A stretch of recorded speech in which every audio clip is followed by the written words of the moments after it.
যে আল্লাহ পাক রব্বুল আলামিন যেই নবীর ওসিলায় আমাদেরকে পাঠিয়েছেন, সেই নবীর উপরে আমরা ছোট্ট করে একটা দরুদ পড়ব সাল্লাল্লাহু আলাইহি ওয়াসাল্লাম। যে আল্লাহ পাক রব্বুল আলামিন আমাদের মাঝে, আপনাদের মাঝে এরকম একটা মাস দিয়েছিলেন, যেই মাস আমাদের কাছ থেকে চলে গেছেন, আজকে থেকে চলে যাবে। যত সুন্দর একটা মাস আমরা পাইলাম, যে মাস আল্লাহ রাব্বুল আলামিন আপনাদের কাছে, আমাদের কাছে দিয়েছিলেন, সেই মাসটার নাম কি? রমজান। সেই মাসের নাম কি? রমজান মাস, মাহে রমজান। কত সুন্দর মাস আমরা পেয়েছিলাম। সেই মাসের ভিতরে তাও একরকম ফজিলত, সেই ফজিলত এই মাসের ভিতরে, যে মাসের মাঝে ডাবল ডাবল আলোর অফার দিয়েছে, যে আল্লাহ রাব্বুল আলামিন দিছে না গো, দিছে। এরকম আমাদেরকে অফার দিয়েছেন যে এই মাসের ভিতরে এরকম একটা রাত দিয়েছিলেন, যে রাত আমরা জাগতাম, ইবাদত বন্দী করতাম, 1000 বছরের ইবাদত করে যত সওয়াব হইতো, তার থেকে বেশি সওয়াব পাওয়া যেত। বলুন সুবহানাল্লাহ, সুবহানাল্লাহ। এরকম একটা রাত আমরা পাইছিলাম, যে এরকম রাত পাওয়ার পরে, এরকম অফার পাওয়ার পরেও আমরা কিছুই ওই অফারের কামটা করবার আমাদের মন চায় না, হয় না? নাই যে আমরা অত সুন্দর মাস পাইছি, সুন্দর অফার পাইছি, যে আল্লাহ রাব্বুল আলামিন আমাদেরকে দিয়েছেন, যে আমরা সেই মাস, অত সুন্দর মাস অফার পাওয়ার পরেও আমরা সেই ইবাদতের ভিতরে আমরা কম যাই, তাই না গো?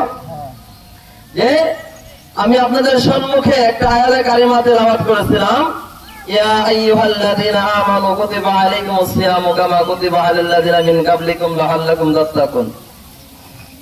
যে আল্লাহ রাব্বুল আলামিন যে আমাদের জন্যই যে রমজান মাসের রোজা ফরজ করেছে তাই নয়, যে আমাদের পূর্বপুরুষ যারা ছিল তাদের জন্য এই রমজান মাসের রোজা কি করতে ফরজ করে দিয়েছেন, তাই না গো? যে আমাদের জন্য খালি দেয় নাই, বলে আল্লাহ রাব্বুল আলামিন বলেছে, বান্দা তোমাদের জন্য খালি দেয় নাই, কিন্তু তোমার আগে যে পূর্বপুরুষ ছিল তাদের জন্য এই রমজান মাসের রোজা আমি ফরজ করে দিয়েছিলাম। জোরে বলেন সুবহানাল্লাহ, সুবহানাল্লাহ। এরকম ভাবে যে আমাদের সম্মুখে এই মাসটা চলে গেছিল, আমরা কেউ এই মাসটাতে চলে গেছে, আমরা কি কেউ ভাবছি আমাদের জিন্দেগির গুনাহ মাফ হয়েছে? যে আমাদের এরকম ভাবে ভাবা লাগে যে একটা মাস রমজান মাসে রোজা করলাম, একটা মাস তারাবি পড়লাম, একটা মাস হয়তো 5 ওয়াক্ত নামাজ পড়লাম, আল্লাহ রাব্বুল আলামিন যাতে আমাদের গুনাহ মাফ করছে কিনা, আমাদের এরকম এই কাজের জন্য ব্যস্ত থাকা লাগে, তাই না গো?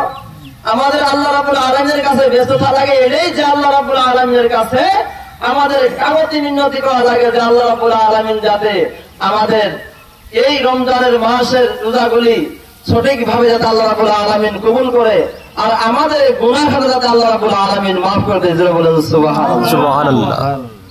যে আমাদের গুনাহ এই মাসের ভিতরে যদি আমরা মাফ না করতে পারছি, তাহলে আরো আমাদের বাকি 11 মাস মাফ করা অসম্ভব কথা, বুঝছেন? এই মাসের মধ্যে অত অফার পাওয়ার পরও আমরা মুসলমান মানুষ রোজা কম খাই, নামাজ কম পড়ি, তাই না? এরকম ভাবে ইবাদত বندگی করেন বাবা, এই দুনিয়ার মাঝে চিরদিন থাকবেন না, একদিন দেখবেন কিরকম আপনার বাড়ির ভিতরে কিরকম সব মানুষ আইসা যাবে, আপনার নাম যখন নাকি মসজিদের এলান হবে, মসজিদের মাইকের মাঝে এলান হবে, অমুক ব্যক্তি দুনিয়া থেকে চলে গেছে, অমুক ব্যক্তি দুনিয়ার মাঝে নাই, দেখবেন আমার বাড়ি, আপনার বাড়ির ভিতরে বহুত মানুষ আসবে আপনাদের দেখবার জন্য, আমাকে দেখবার জন্য। সেই দিন আপনি চিন্তা করবেন যে দুনিয়ার মাঝে যখন, দুনিয়ার থেকে যখন নাকি আপনি কবরের ভিতরে যাবেন, সেই দিন আপনি চিন্তা করবেন যে আমি দুনিয়ার মাঝে কি করেছিলাম, আর দুনিয়ার মাঝে থেকে কি ভুল করেছিলাম। সেই দিন আমাদের ওই চিন্তা করা লাগবে। কবরের মধ্যে যাওয়ার পরে সেন আমরা সেই দিন গম পাবো যে দুনিয়ার মাঝে আমরা আছি, বর্তমান হাসি খেলে দিন কাটাচ্ছি, যে আমরা গম পাইতেছি না। ছোট্ট একটা কথা আপনাদের সম্মুখ থেকে শেষ হয়ে যায়, বিদায় হয়ে যাবো।